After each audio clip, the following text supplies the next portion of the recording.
बिहार राज्य pollution control board के अध्यक्ष श्री ए.के. घोष जी, उसके सचिव Shri Alok Kumar ji, Bihar chamber of commerce के सेक्रेटरी जनरल श्री अमित मुखर्जी साहब, श्री महावीर विदासरिया जी, नेशनल प्रोडक्टिविटी काउंसिल के क्षेत्रीय निदेशक श्री पी.आर. उपाध्याय जी और यहाँ उपस्थित मित्रों, बहनों और भाइयों। मित्रों, जिस विषय पर यहाँ चर्चा हो रही है वो हम सब लोगों की जिंदगी से जुड़ा हुआ विषय है और जिसको हम बोलचाल की भाषा में कहते हैं कचरा प्रबंधन। यानी जो गंदगी, जो कचरा है, उसको कैसे मैनेज किया जाए, उसका कैसे डिस्पोजल किया जाए। ठीक ही कहा बहुत सामने कि एक जमाना था कि कचरे का मतलब था कि घर से जो कचरा निकलता है वही कचरा था, कुछ जूठन कचरा होगा। लेकिन अब नए नए तरीके के कचरे, भी इलेक्ट्रॉनिक वेस्ट की बात कर रहे थे। आज हर आदमी के पास मोबाइल है, एक एक आदमी के पास दो दो चार चार पाँच पाँच मोबाइल एक एक परिवार में है। अब मोबाइल पुराना हो गया, अब उसका क्या करें। घर के अंदर इलेक्ट्रॉनिक के इक्विपमेंट्स हैं, माइक्रोवेव है, टीवी है, इतने तरह के इलेक्ट्रॉनिक गैजेट्स हैं, सामान है। आखिर 2 साल 4 साल के बाद जब इसकी उपयोगिता कम हो गई, उसका क्या किया जाए। कचरे पर फेंक दिया तो मुश्किल। यानी ये जो इलेक्ट्रॉनिक वेस्ट है, आज से 10 साल पहले तक कोई कल्पना भी नहीं करता था कि इलेक्ट्रॉनिक वेस्ट भी कोई बहुत बड़ी समस्या होगी। यहाँ बैठे लोगों को इस बात का अंदाज होगा कि हर के घर में क्या करें उस पुराने मोबाइल का, उसके जो पार्ट्स और बाकी का।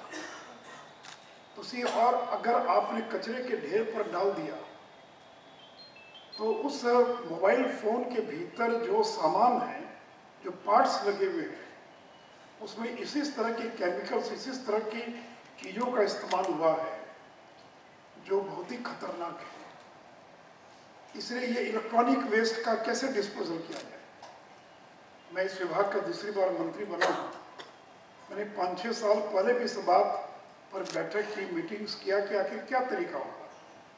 तो बताया गया कि जो कंपनियां, मान लीजिए सैमसंग कंपनी है, एप्पल कंपनी है या और भी कोई कंपनी होगी, ये उसका काम है कि वह एक्सटेंडेड रिस्पॉन्सिबिलिटी के तहत कोई एक जगह 2 जगह फिक्स करे पटना शहर में और उसको विज्ञापित करे कि जिनके पास भी इलेक्ट्रॉनिक सामान है जिसको वो डिस्पोजल करना चाहते हैं, तो फलाने दुकान के बाहर बिन रखा हुआ है, ड्रम रखा हुआ है, आप वहाँ पर आकर फेंक सकते हैं, डाल सकते हैं।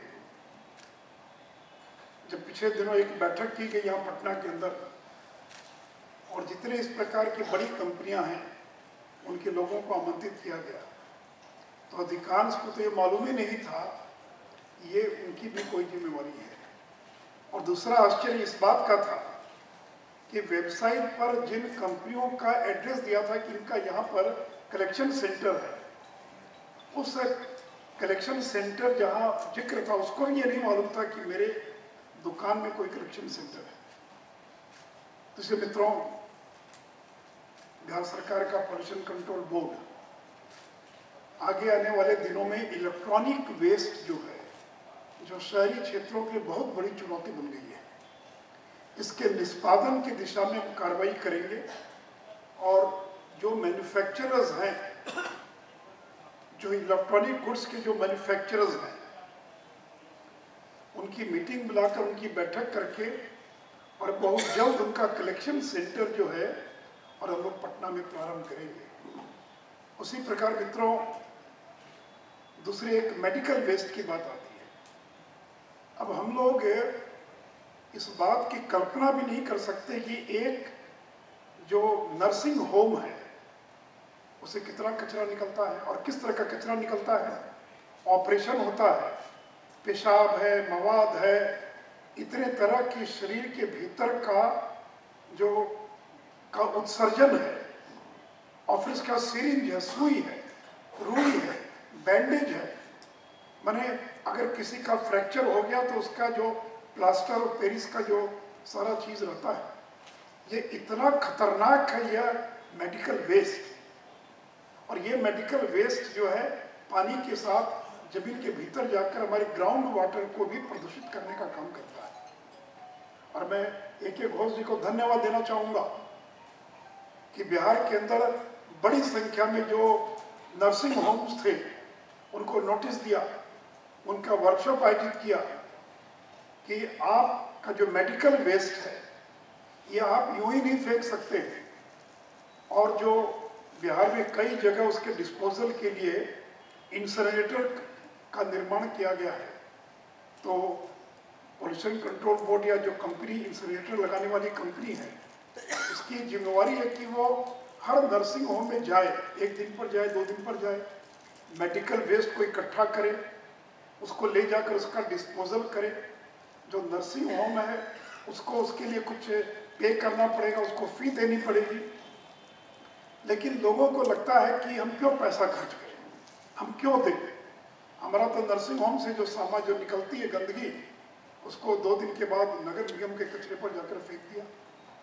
आप केवल सोचिए, मेडिकल वेस्ट, आप में से हर के घर में कभी न कभी कोई व्यक्ति अस्पताल में भर्ती हुआ होगा। तो यानी आप मेडिकल वेस्ट जो है वो कितना खतरनाक है, और उसके निष्पादन की अगर योग्य व्यवस्था नहीं होगी, ये काम नगर निगम नहीं कर सकता है। ये काम पोल्यूशन कंट्रोल बोर्ड या इस प्रकार की ही संस्था कर सकती है। और मैंने घोष साहब से कहा है कि चिंता मत कीजिए। पिछले दिनों कुछ लोगों ने हड़ताल पर जाने की धमकी दिया कि हम हड़ताल पर जाएंगे, और कोई न कोई बहाना खोजते रहते हैं हड़ताल पर जाने का, कि हमको ठीक से ट्रेनिंग नहीं दी गई, हमको जानकारी नहीं है। भाई आप डॉक्टर हैं, आप नर्सिंग होम चलाते हैं, लाखों रुपया खर्च किया आपने, तो क्या आपका ये दायित्व नहीं बनता है कि जो मेडिकल वेस्ट उसके डिस्पोजल की व्यवस्था की जाए, कि उठाकर और फेंक दिया किसी कचरे के ढेर पर।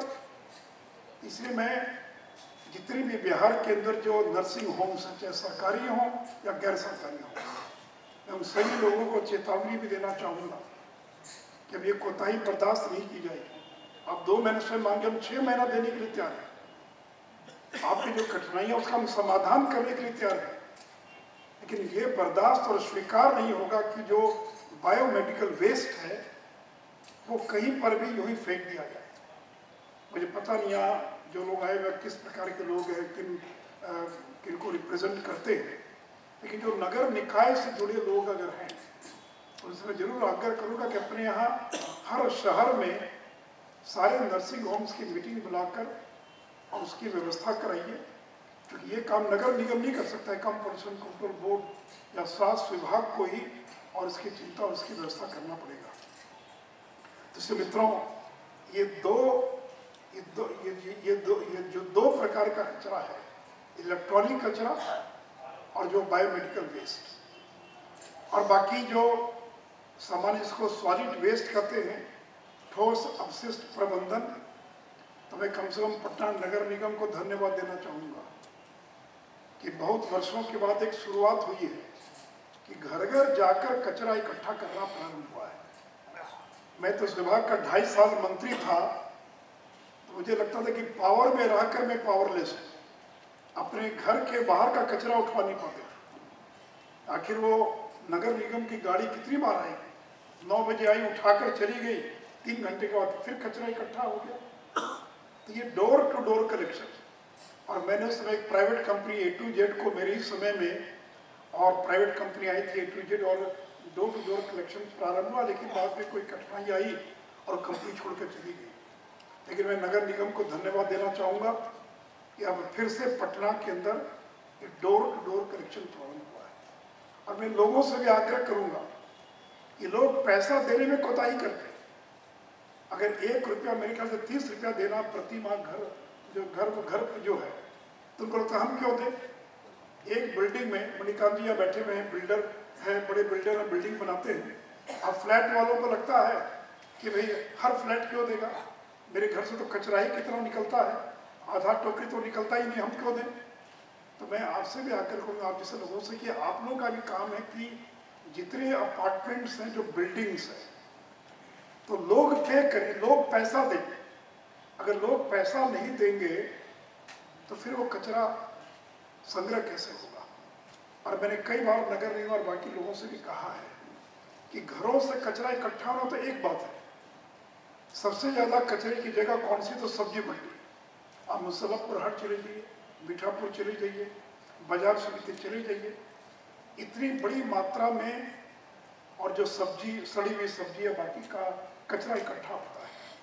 या फिर जो दुकानदार है, तो हर दुकान जो है, और मैंने नगर निगम से कहा है कि आप इस प्रकार की व्यवस्था कराइए कि हर दुकानदार अपने दुकान के आगे एक डस्टबिन रखेगा, ताकि उस दुकान का जो कचरा डस्टबिन में इकट्ठा हो। अगर हम 2 लाख की दुकान खोल सकते हैं तो 500 रुपये 1000 रुपये खर्चा करके अपनी दुकान के अंदर डस्टबिन क्यों नहीं रख सकते हैं।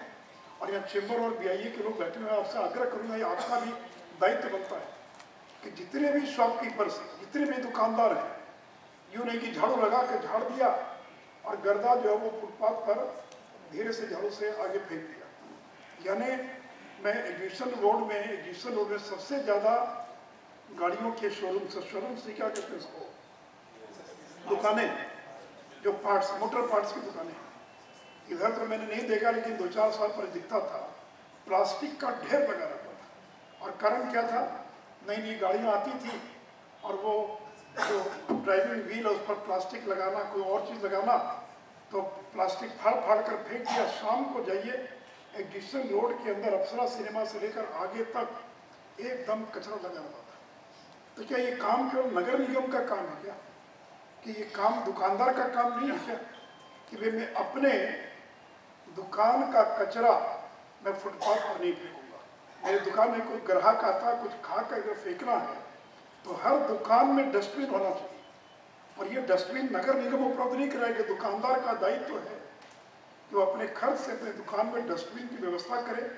और डस्टबिन से जो कचरा नगर निगम उठा कर ले जाएगा उसकी कीमत, एक प्राइस 100 रुपये 200 रुपये, जो भी उसकी प्राइस है वो आपको पे करना पड़ेगा।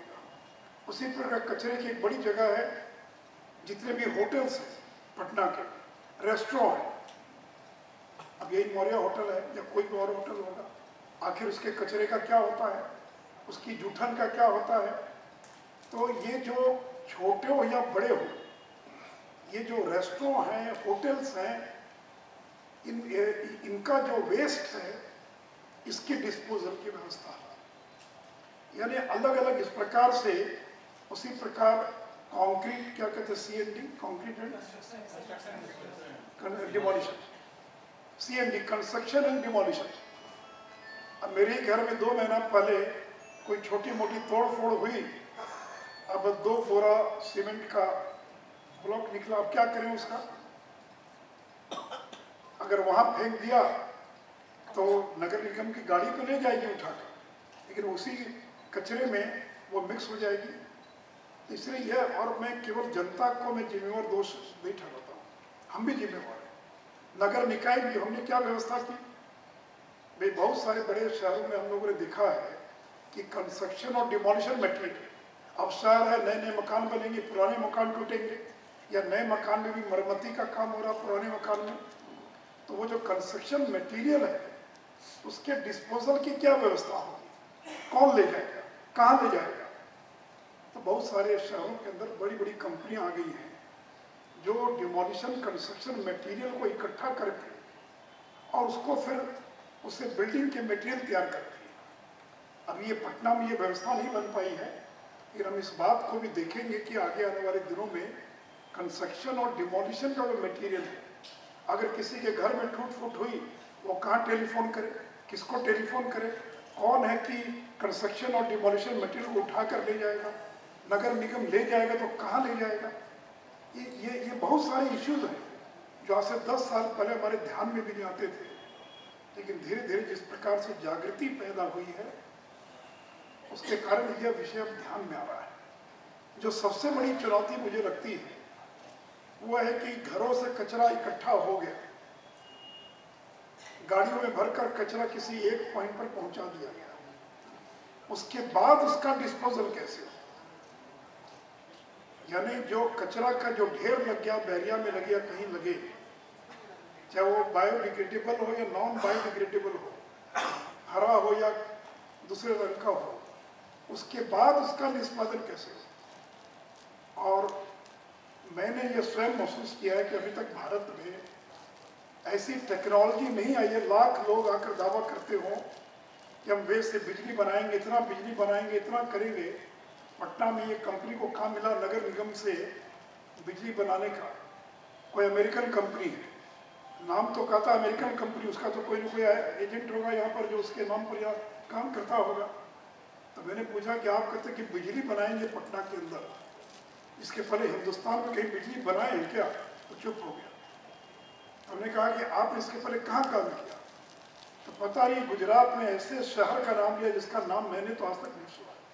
तो मैंने कहा कि अरे आप सूरत गए होते, बड़ौदा गए होते, नागपुर गए होते तो समझ में आता कि आप किसी बड़े शहर के अंदर काम कर रहे हैं।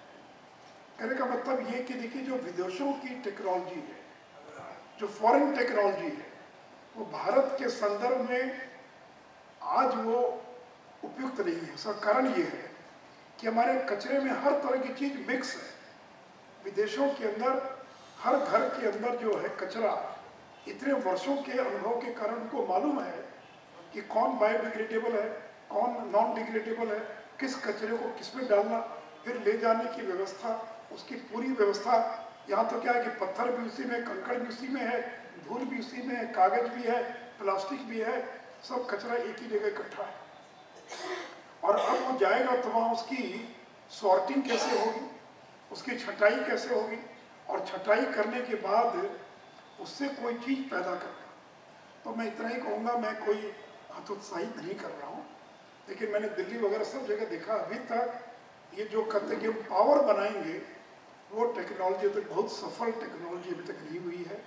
आगे और प्रयोग करने की आवश्यकता है। मैंने भारत सरकार के मंत्रियों से भी कहा था, एक नगर निकाय का काम नहीं, आपका भी काम है कि इंडिया में कौन सी टेक्नोलॉजी उपयुक्त होगी, उसके बारे में लोगों को सेंसिटाइज कीजिए, अच्छी कंपनियों को आगे लाइए। तो इसलिए मित्रों, इसमें बहुत सारे मुद्दे, लेकिन मुझे खुशी इस बात की कि बिहार के अंदर डोर टू डोर कचरा जो है वो प्रारंभ हो गया है। और उसी का परिणाम है कि पहले की तुलना में आज आपको पटना शहर, पहले के मैं तुलनात्मक कर रहा हूँ, पहले की तुलना में आपको पटना शहर ज़्यादा साफ सुथरा और दिखाई पड़ रहा है। एक और चीज़, मैंने यहाँ पर, मैं तो उस विभाग का मंत्री हूँ, मैंने अपने विभाग के लोगों से कहा है कि जितने पार्क है, इको पार्क, राजधानी वाटिका, जो भी पार्क है, उस पार्क के बाहर में 100 ठेला वाला खड़ा है, गोलगप्पे बेचने वाला, आइसक्रीम बेचने वाला और कुछ बेचने वाला। आप शाम को जाइए तो वहाँ पर कचरे का ढेर लगा है, और लोगों को भी आदत नहीं, आइसक्रीम खाया, उसका रैपर वहीं नीचे फेंक दिया, गोलगप्पा खाया पत्ते के दोने में और वहीं नीचे डाल दिया। तो मैंने कहा अपने उद्यान विभाग के लोगों से कि जितने ये हम पहले तो हमारा जो 3-4 बड़ा पार्क है, राजधानी वाटिका की 3 पार्क और संजय गांधी जैविक उद्यान, वहाँ पर बाहर जो बेचने वाले जितने लोग हैं उनको अपने खर्च पर हम बड़ा बैग उनको उपलब्ध कराएं और उनको हम बाध्य करें कि आप, तुम्हारी जिम्मेवारी है, कोई भी तुम्हारे यहाँ गोलगप्पे खाएगा या आइसक्रीम खाएगा, कुछ भी खाएगा, तो खाने के बाद जमीन पर ना फेंक, अगर फेंक दिया उसको उठाकर उस बैग में डालना तुम्हारी जिम्मेवारी है। और देखिए, कोई बहुत बड़ी चीज़ नहीं है। मैंने तो अपने विभाग के लोगों से, कुछ नहीं, आप 2 महीना केवल सिक्योरिटी गार्ड खड़ा कर दीजिए बाहर में, और पकड़ने की जरूरत नहीं है, केवल लोगों को टोकना।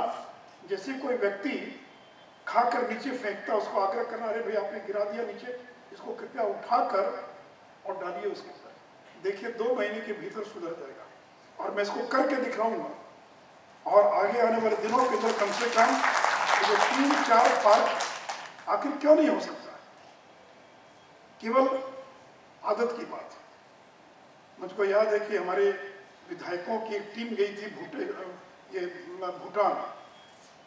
तो हमारे यहाँ सब लोगों को जो आदत है, मूंगफली खाया, खाते खाते गिराते जा रहे हैं कचरा, केला खाया, मुंह में डाला और छिलका सड़क पर डाल कर चलते बने, टॉफी खाया, रैपर जो है। तो जो विधायकों की टीम गई, वो अपनी आदत के अनुसार खाते हुए गिराते हुए चल रहे थे। देखिए कितनी बुद्धिमानी से वहाँ पर जो उनके जो लोग थे सरकार के, उन्होंने टोका नहीं, वो पीछे पीछे चल रहे थे, वो गिराते जा रहे थे और वो उठाते जा रहे थे। पीछे मुड़कर देखा तो देखा कि हम जो जूठन गिरा रहे उसको कोई उठा रहा है। इतने शर्मिंदा हो गए कि 3 दिन, अगला 3 दिन जब वो रहे वहाँ पर भूटान के अंदर, तो उन्होंने एक भी कचरा फेंकने का काम नहीं किया। ये केवल माइंड सेट की बात, आदत की बात। और ये आदत जो है अब बड़े उम्र में बड़ा मुश्किल होता है, 60 साल, 50 साल, 55 साल उम्र हो गई तो बड़ी दिक्कत है। लेकिन जो बच्चे हैं, जो कम उम्र के लोग हैं, स्कूलों के अंदर जो स्वच्छता अभियान चला है, मैं नरेंद्र मोदी जी का धन्यवाद देना चाहूँगा। एक जन आंदोलन पैदा कर दिया और आज उसका परिणाम दिखाई पड़ रहा है।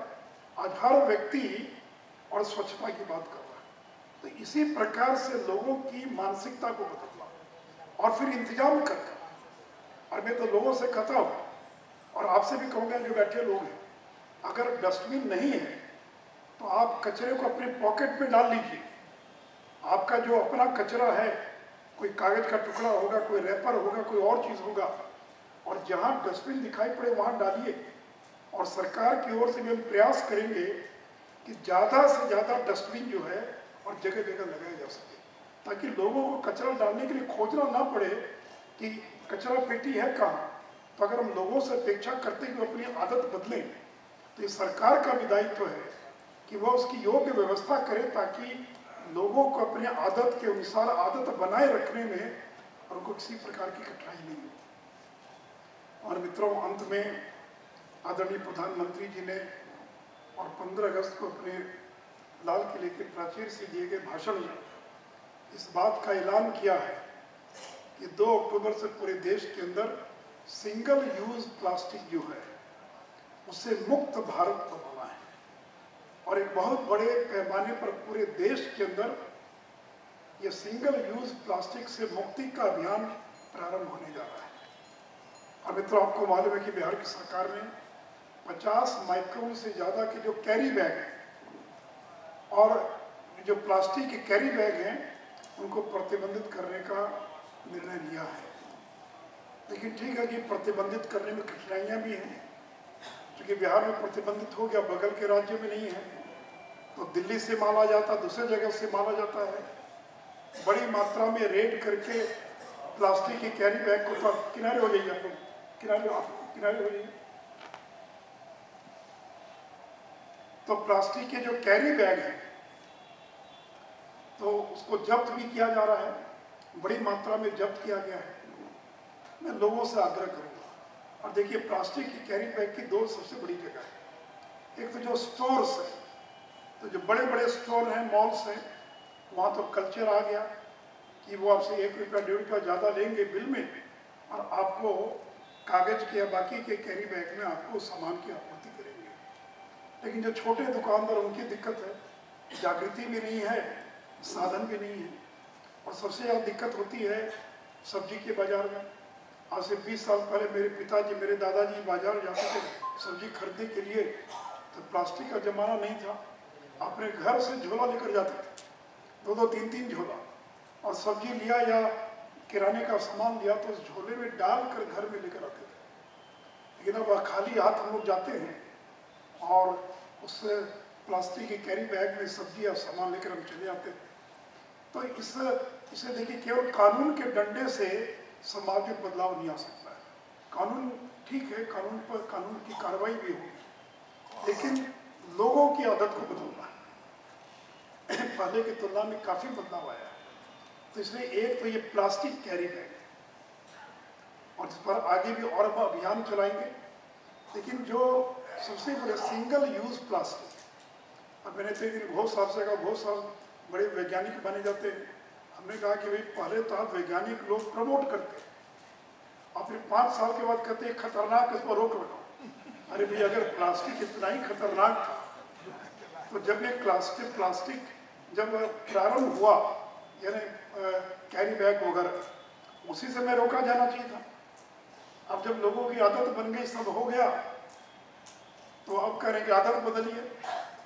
अब ये सिंगल यूज प्लास्टिक, 1 साल पहले तक मुझे भी नहीं मालूम था कि सिंगल यूज प्लास्टिक जो है ये खतरनाक है। हम लोग शादी विवाह में जाते थे, आजकल तो फैशन हो गया, हर जगह थर्मोकोल की थाली, प्लेट, चम्मच, ग्लास, हर चीज़ थर्मोकोल का उठाकर फेंक दिया। हम लोगों को क्या मालूम था कि ये भी तरह खतरनाक है। और अब देख रहे हैं कि सब सिंगल यूज प्लास्टिक, इस पर सरकार प्रतिबंध लगाने जा रही है। तो मित्रों, ठीक है, मैं उस पचड़े में नहीं जाऊंगा कि पहले मैंने रासायनिक खाद को प्रमोट कर दिया, अब रासायनिक खाद को रोककर और ऑर्गेनिक खाद में जा रहे हैं। इधर मैंने पढ़ा कि ऑर्गेनिक खाद में भी जो वर्मी कंपोस्ट है वो भी खतरनाक है। फिर वर्मी कंपोस्ट नहीं, उसके अंदर भी विदेशी जो क्या होता है, केचुआ। तो खैर, अब वैज्ञानिक लोग हैं। एक जमाने में बल्ब लगता था घरों में, पीला रंग का बल्ब। एक व्यक्ति मेरे पास आया 4 दिन पहले, मेरे क्या व्यापार करते, कहा CFL बल्ब का काम करते थे, तो सरकार ने CFL बल्ब भी बंद कर दिया। और मुझे याद है कि 7 साल पहले जैसे LED बल्ब का प्रचार कर रहे थे कि लगाइए और रिप्लेसमेंट मिल जाएगा, तो 10 साल पहले CFL बल्ब का भी वही प्रचार होता था कि पुराना जो क्या, उस पुराने वाले बल्ब को क्या बोलते थे, जो भी नाम था, उस बल्ब की जगह CFL बल्ब लगेगा। अब CFL के बजाय आ गया अब LED बल्ब आ गया। अब पता नहीं 2 साल के बाद कहेंगे LED बल्ब से भी जो रेडिएशन हो रहा है वो खतरनाक है। तो खैर, जो भी है, ये जो सिंगल यूज प्लास्टिक है, जो मित्रों, बिहार सरकार इस पर प्रतिबंध लगाने जा रही है। और अभी हम लोगों ने एक विज्ञापन दिया था, लोगों से सुझाव आमंत्रित किए थे। और सिंगल यूज प्लास्टिक को समझने के ऐसी प्लस सामान्य बोलचाल की भाषा में समझने के लिए, ऐसा प्लास्टिक से बना सामान जो एक बार ही इस्तेमाल हो सकता है, एक बार इस्तेमाल करने के बाद उसको फेंक दिया जाता है। अब प्लास्टिक की जो थाली होती है तो फेंकते नहीं, रखते हैं, लेकिन थर्मोकोल से बना जो शादी विवाह में बाकी में जो इस्तेमाल होता है, सफ़ेद रंग का जो प्लेट, चम्मच, कांटा, सारी चीज़ें, ये सिंगल यूज प्लास्टिक है। अभी हम लोगों ने अखबारों में केवल लोगों से सुझाव आमंत्रित किए।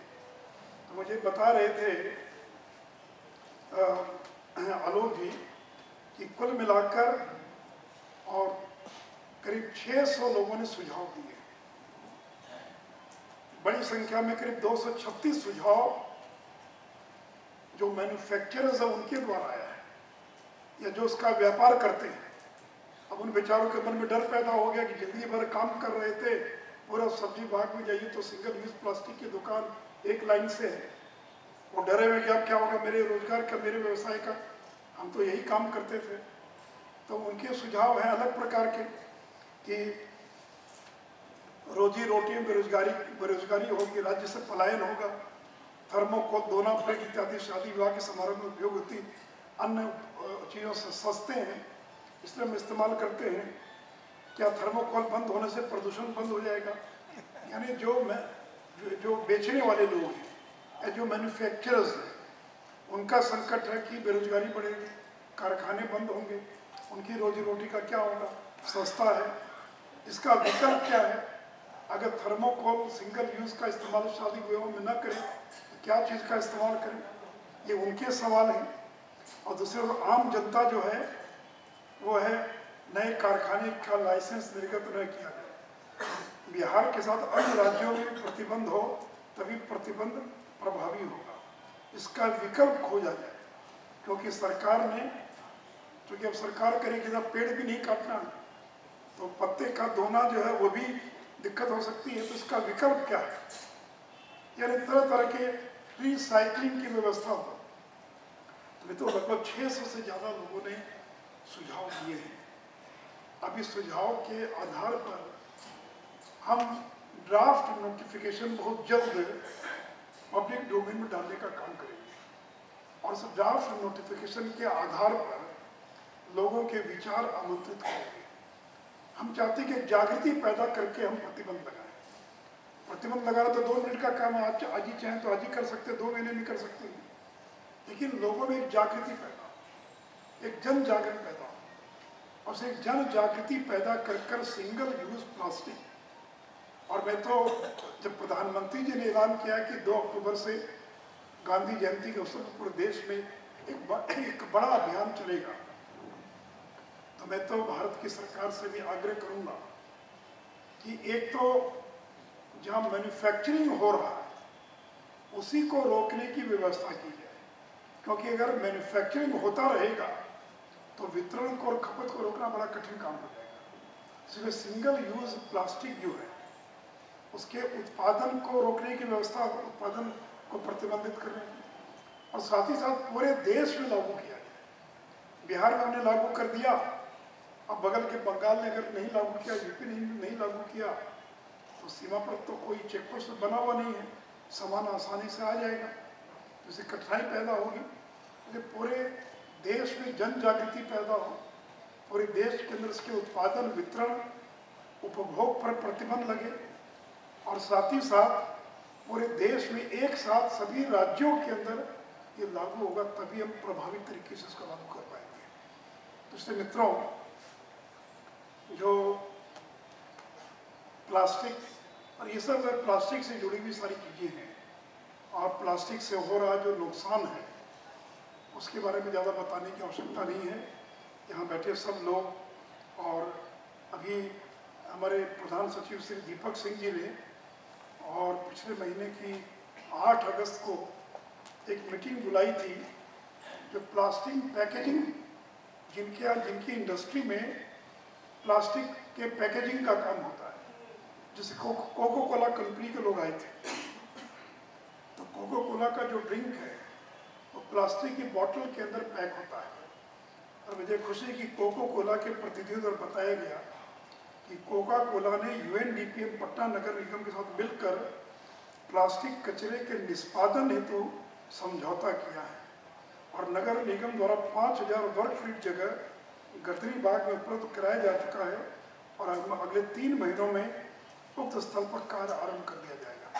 कहने का मतलब ये है, बहुत सारे शहरों में आपने देखा होगा कि मान लीजिए कोको कोला कंपनी है या कोई और कंपनी है, वो बाईबैक की पॉलिसी लाती है कि आप अगर 20 रुपये में आपने बोतल खरीदा, तो अगर बोतल वापस करेंगे तो आपको 2 रुपया वापस हो जाएगा।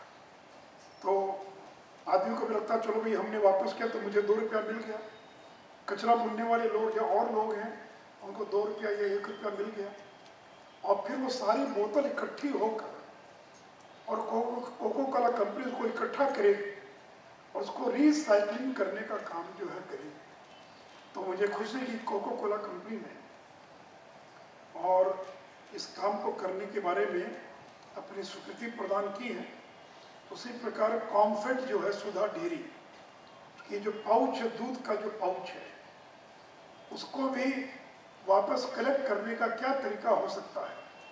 और देखिए तरह तरह का आइडिया, आज आपने देखा होगा कि अंबिकापुर कहाँ पर है, छत्तीसगढ़ में है कि छत्तीसगढ़, आज ही अखबार में समाचार था आजकल में, अंबिकापुर में एक कैफ़े खुला है, जिस कैफ़े में आप जाकर प्लास्टिक जमा करेंगे तो 1 किलो प्लास्टिक जमा करेंगे तो आपको 1 समय का खाना मुफ्त मिलेगा, 500 ग्राम करेंगे तो नाश्ता मुफ्त मिलेगा। यानी उसका नाम ही है प्लास्टिक कैफ़े या कुछ इस तरह का नाम दिया। एक IAS अफसर ने एक नया आइडिया दिया, ताकि जो गरीब लोग हैं, जो रैग पिकर जिनकी बात कर रहे थे, जो कचरा चुनने वाले लोग हैं, वो कचरा चुनने वाले लोग प्लास्टिक इकट्ठा करके और जाकर अगर वहाँ जमा करेंगे तो उनको 1 समय का भोजन मिल जाएगा। उद्देश्य यह है कि ये जो प्लास्टिक हो, सिंगल यूज़ थर्मोकॉल हो, इस तरह की जो चीज़ें हैं, या पेट बॉटल्स हों, ये लौट कर वापस कैसे आए। मुंबई जो लोग गए होंगे, विक्टोरिया टर्मिनल पर रेलवे ने बहुत जगह पर और मशीन लगाई है, जिस मशीन के अंदर जो है आप अगर बॉटल डालेंगे तो कॉइन निकल कर आ जाएगा, आपको कॉइन मिल जाएगा। कहने का मतलब है कि ये जो प्लास्टिक है, एक और प्रतिबंध लगाना, दूसरे उसकी रिसाइकलिंग की व्यवस्था करना, उसको रिसाइकिल कैसे किया जा सकता है। और मैं तो देश के नौजवानों से भी अपील करूँगा, जो IIT के लोग हैं, जो स्टार्टअप्स हैं, ये चुनौती आपके सामने, आप शोध कीजिए, आप इस पर रिसर्च कीजिए, नई खोज लाइए सामने कि ये प्लास्टिक को रिसाइकिल करने की सस्ती तकनीक क्या हो सकती है, टेक्नोलॉजी क्या हो सकती है। तो मित्रों, ये विषय बहुत बड़ा विषय है, लेकिन आपने देखा होगा कि बिहार सरकार ने जल जीवन हरियाली अभियान प्रारंभ किया है, ताकि हम वायु के प्रदूषण, जल के प्रदूषण, वृक्षारोपण, हमारे जितने तालाब, पोखरे जितने हैं उनको अतिक्रमण मुक्त करना, उनको पुनर्जीवित करना। कुएं जो लोग बच्चे, नई पीढ़ी के लोगों को तो मालूम भी नहीं हो कुआं क्या होता है, तो गांव में भी कुआं दिखाई नहीं पड़ता है। तो सारे कुएं को फिर से खोजना, सर्वे पूरा हो गया है और फिर कुओं को जिंदा कर रहे हैं, ताकि जो वाटर टेबल है, जो पानी का जलस्तर है, वो जलस्तर जो लगातार नीचे जा रहा है। यहाँ बैठे लोगों को शायद नहीं मालूम कि पहली बार बिहार में टैंकर से गांव के अंदर पानी पहुंचाया गया है। अभी तक तो आप तो टीवी पर देखते थे कि गुजरात में, राजस्थान में और महाराष्ट्र के मराठवाड़ा में ट्रेन से पानी पहुंचाया जा रहा है, लेकिन बिहार में टैंकर से कभी पानी नहीं पहुंचाया जाता। इस बार दरभंगा जिले में टैंकर से पानी पहुंचाना पड़ा, क्योंकि वाटर लेवल इतना नीचे चला गया।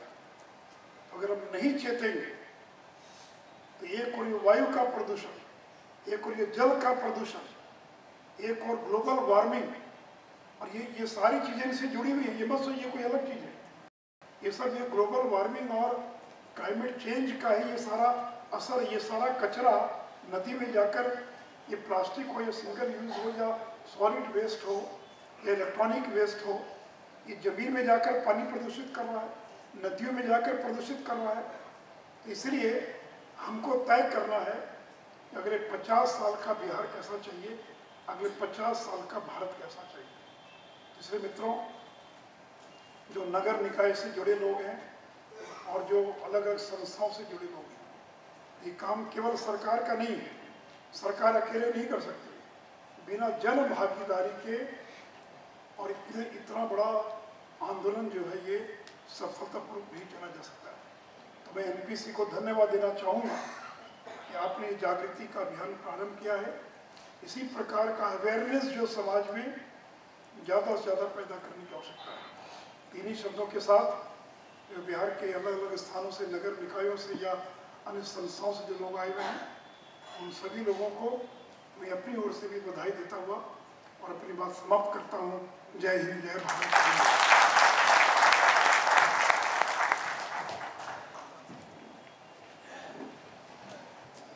बहुत बहुत धन्यवाद माननीय उप मुख्यमंत्री साहब।